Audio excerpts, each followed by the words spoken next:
Jadi untuk keperawatan maternitas ini berperan dengan independensi tinggi. Jadi kita itu maksudnya apa? Kita memandirikan pasien. Jadi kita mengajari supaya pasien itu mandiri, bisa menolong dirinya sendiri, bukan kita yang melayani kebutuhannya 24 jam, bukan seperti itu salah ya. Yang betul itu kita memandirikan pasien, sehingga kita berperan dalam independensi yang tinggi seperti itu. Kita memberikan konseling ya, pendidikan kesehatan, penyuluhan pada pasien, terutama ketika pasien itu misalnya postpartum ya, setelah melahirkan kita ajari misalnya cara merawat bayi, perawatan payudara, cara menyusui dan lain sebagainya. Itu contohnya ya, memandirikan pasien. Oke, kemudian kita selalu promosi kesehatan atau meningkatkan derajat kesehatan pasien.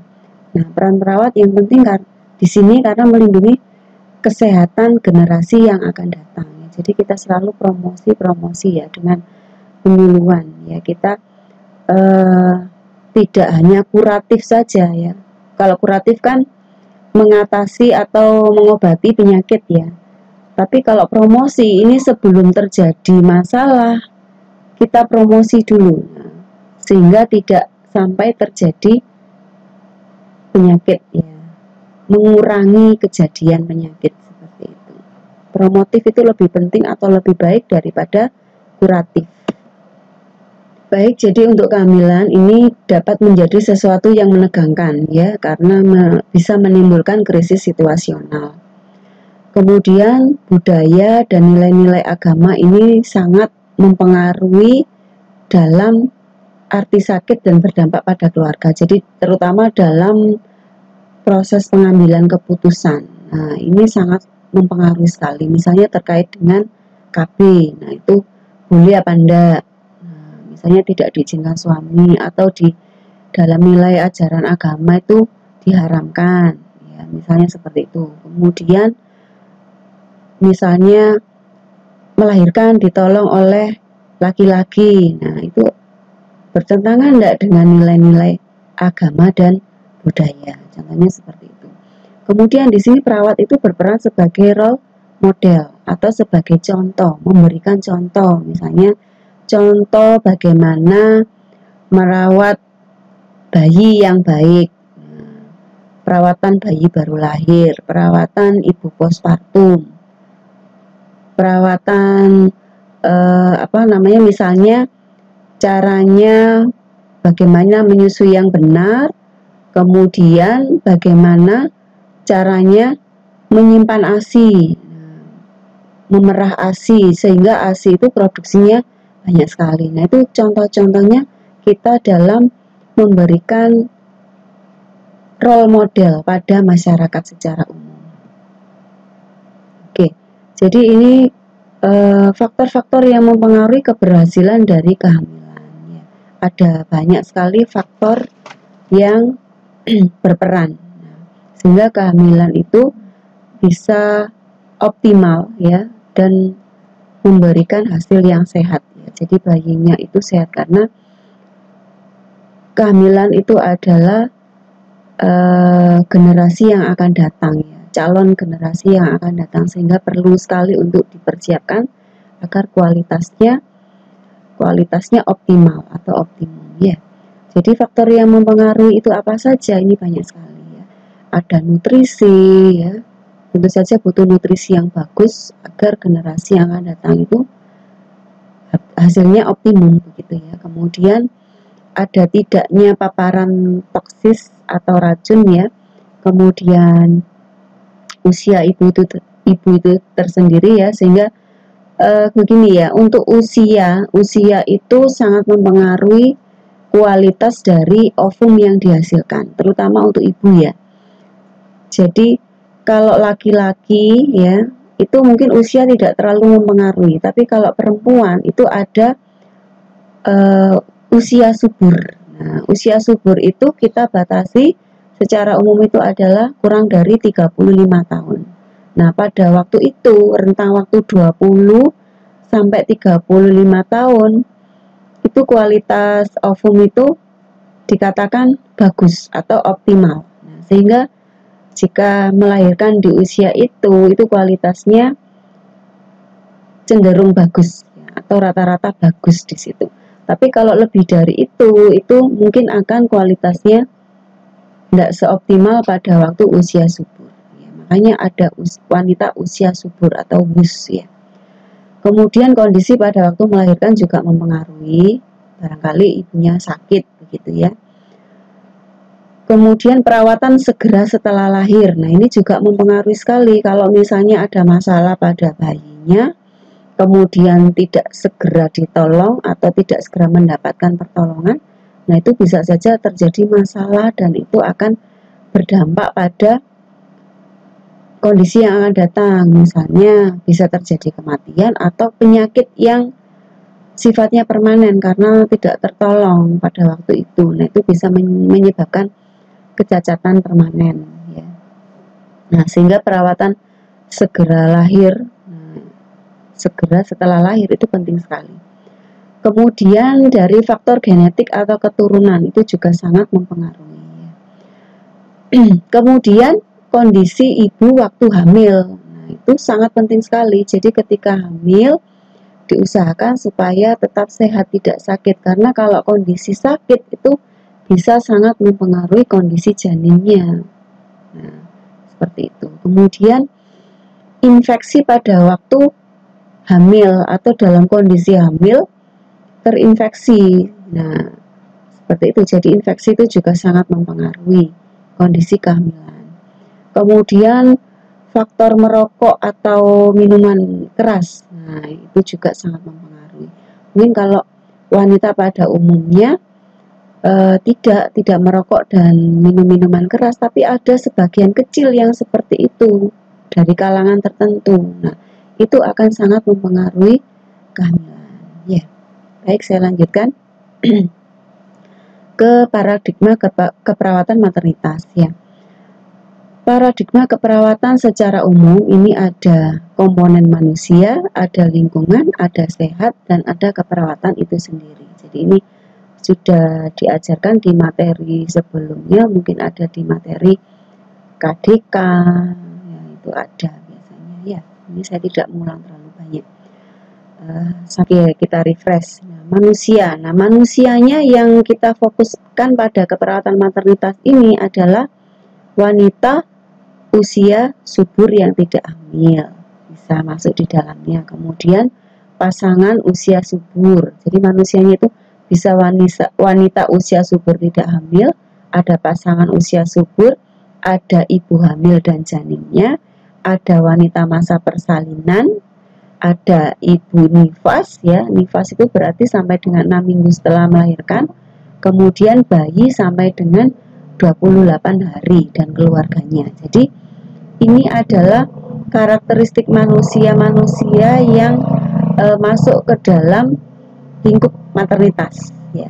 Jadi ada wanita usia subur tidak hamil, ada pasangan usia subur, ada ibu hamil dan janinnya, ada wanita dalam masa persalinan, ada ibu nifas, ada bayi baru lahir. Jadi bayi baru lahir sampai dengan 28 hari itu masih dalam konteks maternitas. Kalau lebih dari 28 hari atau 1 bulan lebih itu masuk dalam keperawatan anak.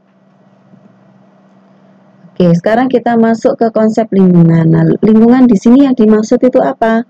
Lingkungan ini bisa adalah proses kehamilan, proses persalinan, masa nifas. Nah, ini melibatkan keluarga dan masyarakat sebagai lingkungannya yang memiliki nilai-nilai dan perilaku dari setiap individu itu tersendiri, sehingga mempunyai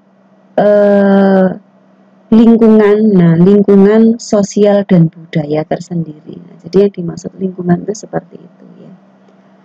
Oke, sekarang lanjut ke konsep sehat ya. Konsep sehat ini kita tahu sehat itu dinamis ya. Kenapa? Karena bisa naik turun nilainya. Jadi bisa terjadi perubahan baik secara fisik maupun secara psikologis yang dapat mempengaruhi kesehatan. Nah, untuk konsep keperawatan maternitas ini adalah pelayanan profesional yang ditujukan untuk wanita usia subur berkaitan dengan sistem reproduksinya, wanita pada masa perinatal dan janinnya, bayi baru lahir, yang difokuskan pada pemenuhan kebutuhan dasar melalui adaptasi psikologi dan fisik. Jadi peran perawat maternitas itu apa saja? Nah, kita sebagai pertama edukator ya, kita mengajari pasien bagaimana caranya, misalnya cara merawat bayi, cara menyusui dan lain sebagainya, itu sebagai edukator. Sebagai care provider, berarti kita sebagai pemberi layanan kesehatan bisa di rumah sakit, bisa di puskesmas dan lain sebagainya ya. Kita memberikan pelayanan kesehatan pada pasien. Kemudian kita sebagai advokator, nah, kita melindungi hak pasien, hak hidup ya. Kita melindungi janin mulai sejak masa konsepsi, nah itu dilindungi ya. Kemudian kita sebagai researcher, kita sebagai peneliti, kita melakukan penelitian secara terus-menerus sehingga ditemukan penemuan-penemuan baru yang bisa mengatasi masalah-masalah yang ada, begitu ya. Kemudian kita sebagai change agent, kita sebagai pembawa perubahan, merubah perilaku yang kurang baik menjadi baik, merubah perilaku yang kurang sehat menjadi sehat, seperti itu contohnya. Dan terakhir sebagai political activities ya, sebagai pelaku politik ya dalam hal kebijakan kesehatan. Oke. Kemudian falsafah keperawatan maternitas ini ya, keperawatan maternitas memberikan asuhan keperawatan secara holistik dengan selalu menghargai klien dan keluarga, ya, menghargai hak-hak mereka. Misalnya mereka menolak tindakan yang misalnya direkomendasikan, nah mereka berhak dan kita harus menghormati. Klien dan keluarga berhak menentukan perawatan untuk dirinya, jadi kita tidak boleh memaksa. Ya. Oke, lanjut. Semua individu berhak untuk lahir sehat dan berhak mendapatkan pelayanan yang berkualitas. Kemudian pengalaman melahirkan anak merupakan tugas pertumbuhan dan perkembangan keluarga sehingga dapat menimbulkan suatu krisis. Peristiwa melahirkan merupakan peristiwa yang normal dan sehat, tetapi tetap butuh proses adaptasi, baik secara fisik maupun secara psikologis.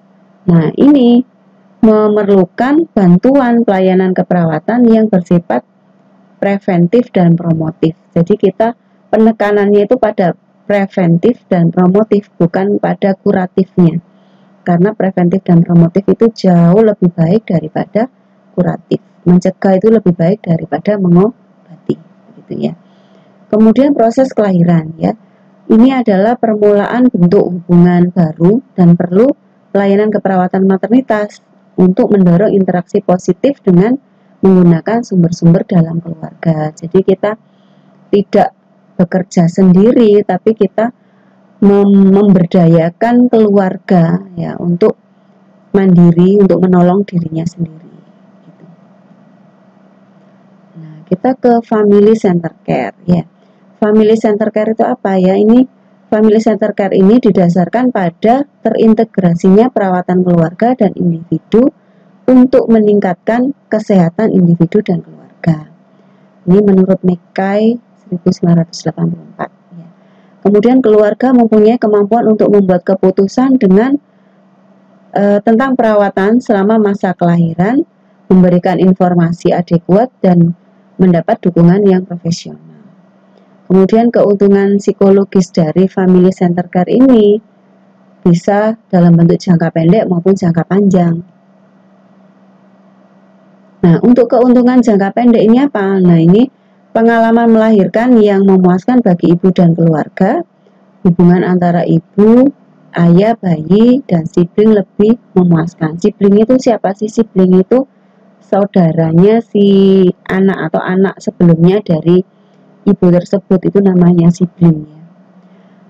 Kemudian orang tua juga ya, jadi ayah, ibu, bayi, kemudian saudaranya dan orang tuanya. Nah, ini lebih percaya diri terhadap kemampuan dalam merawat bayi baru lahir. Kemudian keuntungan jangka pendeknya adalah pola asuh dapat berjalan lebih baik, hubungan antar keluarga lebih harmonis dan penuh kasih sayang. Ya. Nah, prinsip family center care ini berfokus pada perhatian tenaga profesional untuk mempertahankan kesehatan klien dan keluarga selama siklus kehamilan, persalinan sampai dengan memiliki anak. Nah, ciri-ciri family center care itu apa? Nah, yang pertama dilaksanakannya kelas edukasi antenatal dan program pendidikan ayah bunda. Yang kedua, keluarga berpartisipasi dalam proses persalinan, kelahiran, dan postpartum. Kemudian kehadiran orang terdekat dalam persalinan. Jadi ketika melahirkan itu, pasien itu didampingi oleh keluarga terdekat, entah itu suami atau ibunya atau saudaranya, seperti itu ya. Kemudian tidak membatasi kunjungan. Jadi misalnya ada larangan kalau misalnya ibu itu melahirkan, keluarga tidak boleh masuk, hanya tenaga kesehatan saja, tidak seperti itu. Jadi tidak ada batasan. Jadi boleh dikunjungi. Cuman mungkin ada batasan jamnya saja, seperti itu. Oke. Kenapa? Karena hadirnya orang-orang terdekat pada klien ini, nah, yang mengalami komplikasi atau SC ini akan mengurangi tingkat stresnya ya. Ruangan bersalin ini di setting ya menyerupai suasana rumah ya. Tindakan prosedur ruangan dilakukan secara fleksibel. Kontak dini bayi dan orang tua. Jadi makanya ada IMD, inisiasi menyusu dini. Jadi tidak dilakukan perawatan terpisah antara ibu dan bayinya. Jadi dilakukan rawat gabung, itu lebih baik ya. Sehingga bisa terjadi kontak dini antara ibu dan bayinya. Kemudian adanya kebijakan rawat gabung yang fleksibel. Itu tadi ya sudah saya jelaskan. Kemudian pemulangan dini dengan follow up. Jadi tidak terlalu lama di rumah sakit. Jadi kalau di rumah sakit itu ada standarnya ya. Kalau ibu melahirkan kurang lebih 2-3 hari, nah itu sudah diizinkan untuk pulang. Nah setelah pulang itu pun di follow up, artinya apa? Kita kontrol ya, kita jadwalkan kontrol. Bu, 3 hari lagi atau seminggu lagi ibu kontrol.